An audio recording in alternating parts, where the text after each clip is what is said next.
I was working. Did I get it? Let me tell you what I was doing. I was yeah, there it goes. I was working on my cool, there it is. On my timer.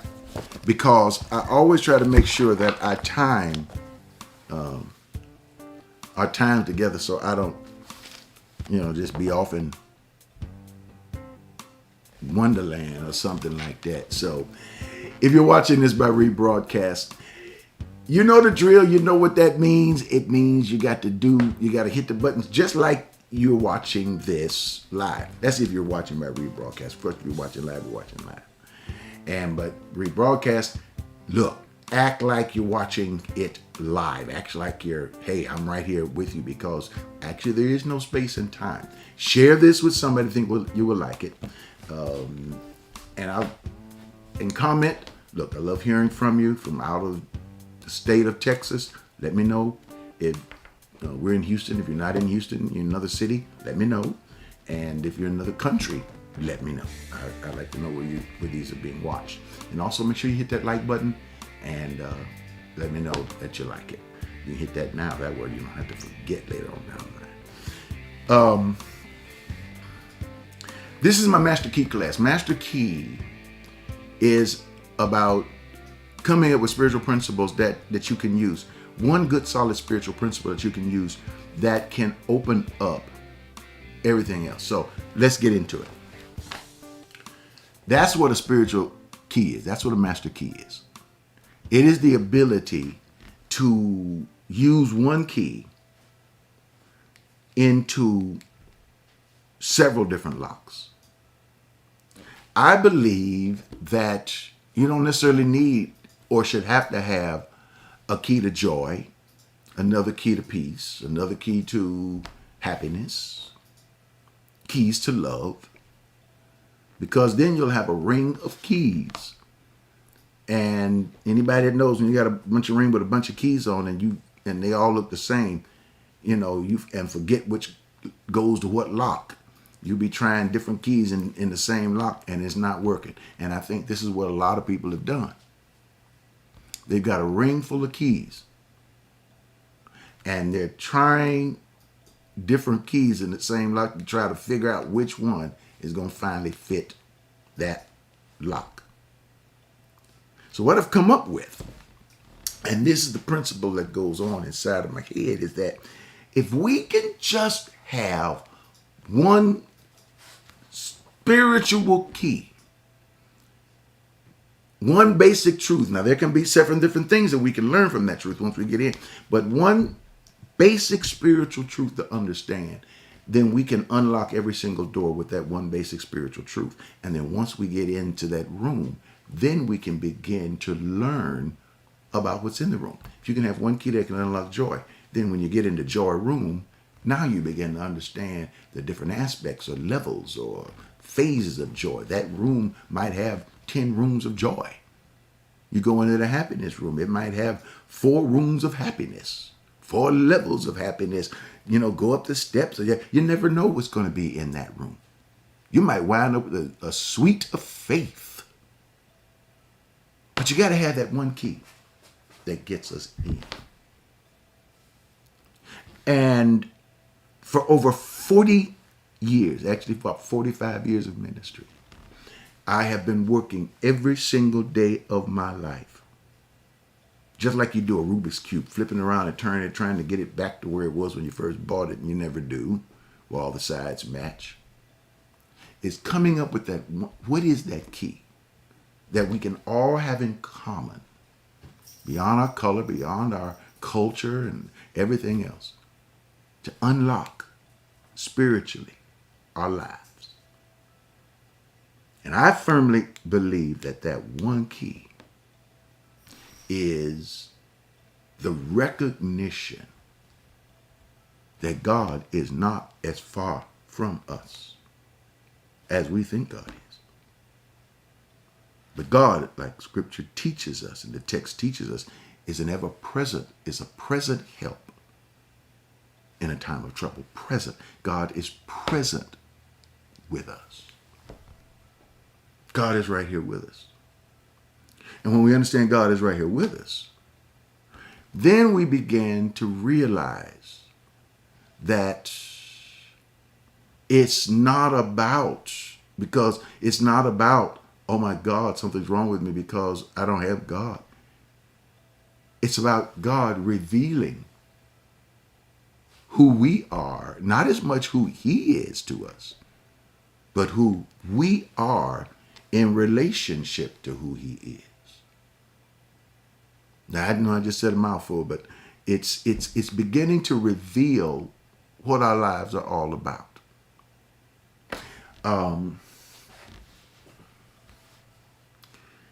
I think we had mentioned something about Genesis chapter 2, and about how God formed man from the dust of the earth, mankind, not necessarily a male man. This is I think this is how we really get into it. God formed man from the dust of the earth. Does that mean God formed a male man only, a male gendered man? And he's saying there was no woman. Okay, well, he said, well, there was no woman, and God put that man in the garden to work. There was only a man in that garden. He said, Adam, he has nobody to be with him. It's not good for him to be alone. And it says, and then God put him to sleep, and then went inside of him and pulled from Adam a rib, and from that rib created woman. Woman.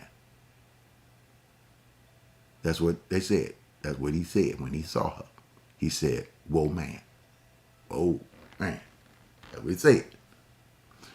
And brought this woman to him. And woman means man with a womb. They're both men. It's just man with a womb. That's what woman means. And so it says that she came out of him. If she came out of him, then she was in him all along. So when God blessed man, the scripture said in Genesis chapter 1, verse 26, 27, 28, it says, and God blessed them, male and female. Was the female already outside when they got blessed, or was she inside and blessed him before he took out the rib? See, first of all this about the rib coming out of the man, these are metaphors. These are, well, how do you know? You wasn't back there. Maybe God did take that rib. However he did it, she was still inside of him. That's where she was. She was inside.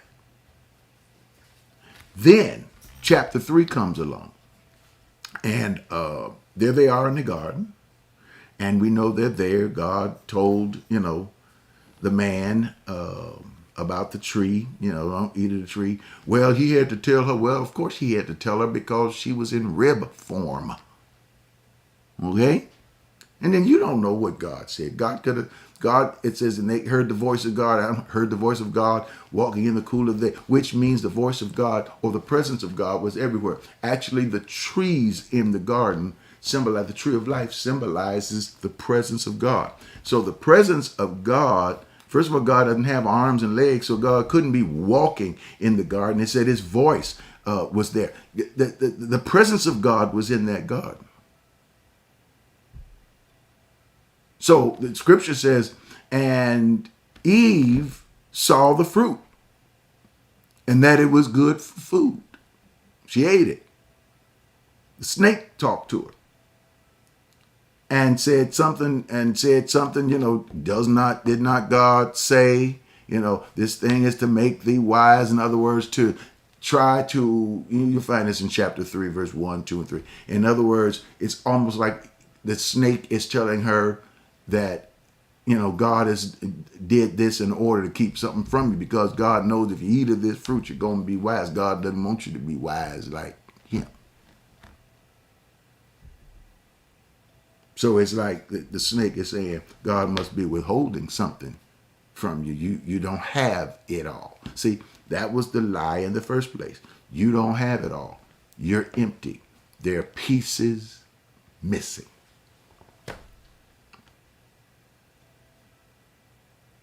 That's why Scripture says, and Eve partook of the tree. Now, it wasn't the apple, it was of the fruit. Partook of that fruit. Now check this out. And gave to her husband Adam, who was with her. You can find this in Genesis chapter 3. So it means that the man was standing right there with her when the snake talked to her. Now, if the snake is talking to Adam's woman, why did not Adam tell the snake, shut up, leave my woman alone? Not man, leave my woman alone, snake. And then say, babe, if I was you, I know you got you got women's rights, but if I was you, I wouldn't eat that. That ain't gonna help us. But it says, and she gave to her husband who was with her, which means that he was already game for it. As a matter of fact, we don't know what they said to each other. She might have said, I'm going over there and get some of that tree. And he might have said, I don't know, but hey, you can go over there and try. And bring it over here and get me tasted. Because it says, she gave it to him who was with her. So with her don't necessarily mean just standing there. He was standing there, but also means with, which means in agreement with her. But I got something better for that. So here's what you got. You got the snake talking snake, snakish. Like some people. How many know people that talk snakish? Yeah. The snake is saying, you ain't all that. Y'all, just because you got made by the hand of God, just because you became a rib, got rib pulled you down, you're not all that. Snakish. Snakish was talking.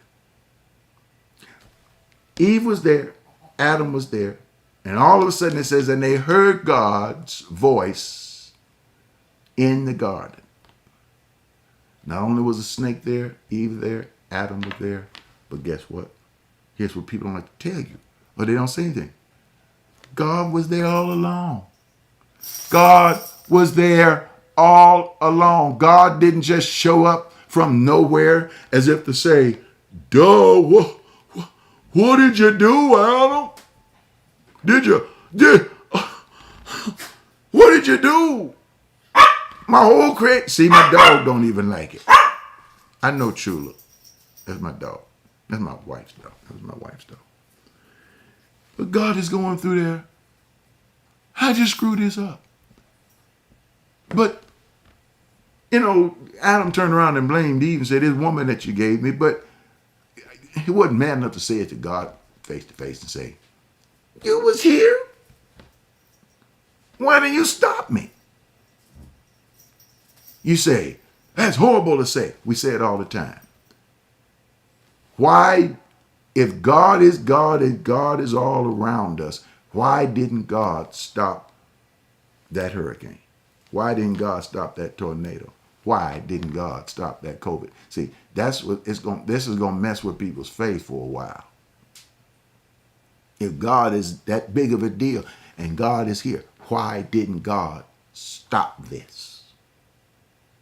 As a matter of fact, I think what it's teaching us is that we have to begin to start perceiving God on a whole nother level. Because God was in that garden. Now, more than anything, he turns around and he asks Adam this question. He said, Adam, calls to Adam, where are you?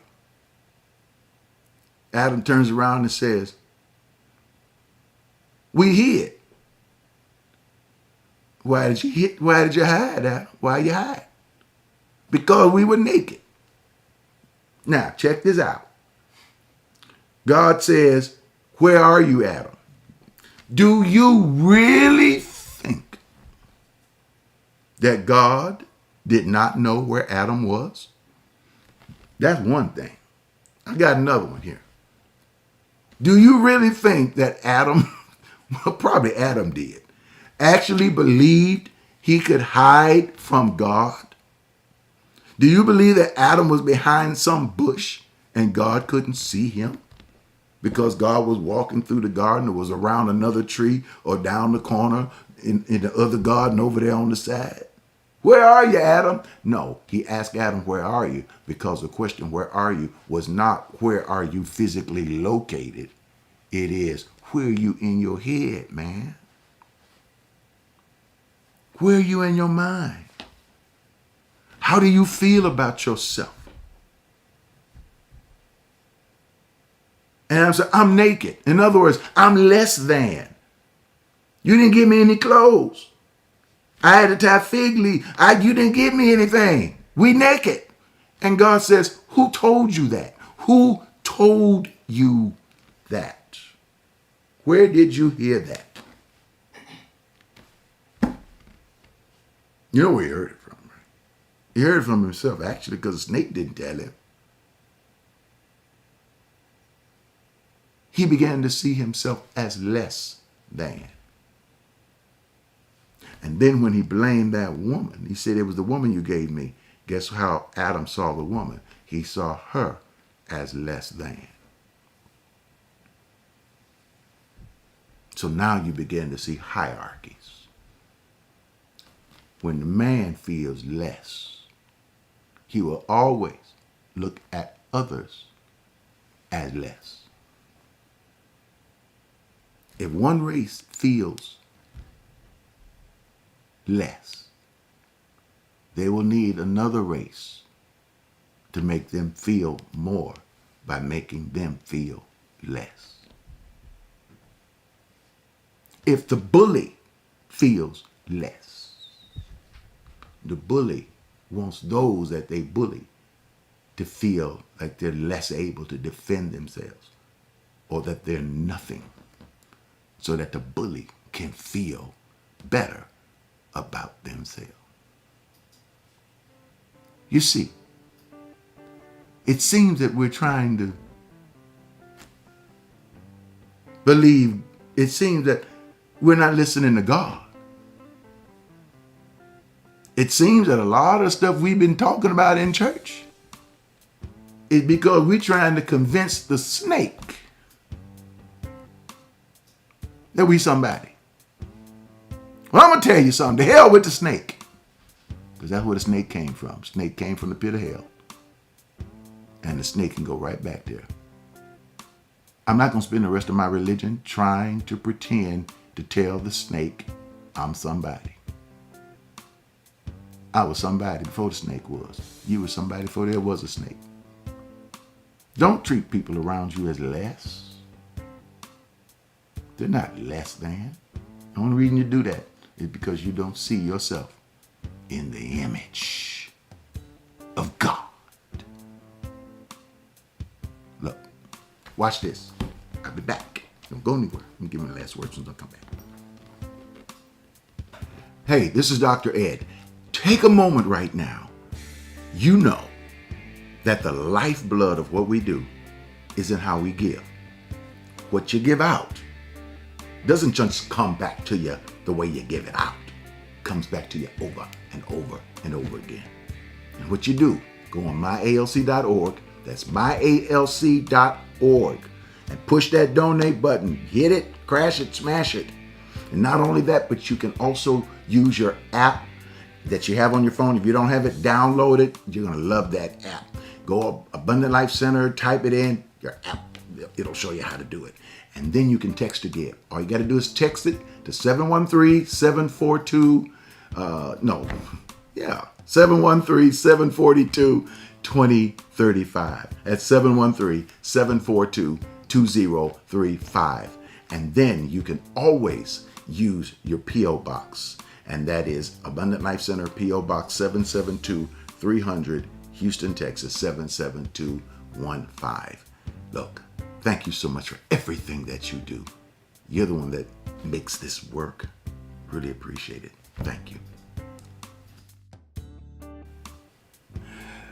Thank you so much. Thank you for all of your gifts. Listen, I couldn't do what I do without the friendship of you.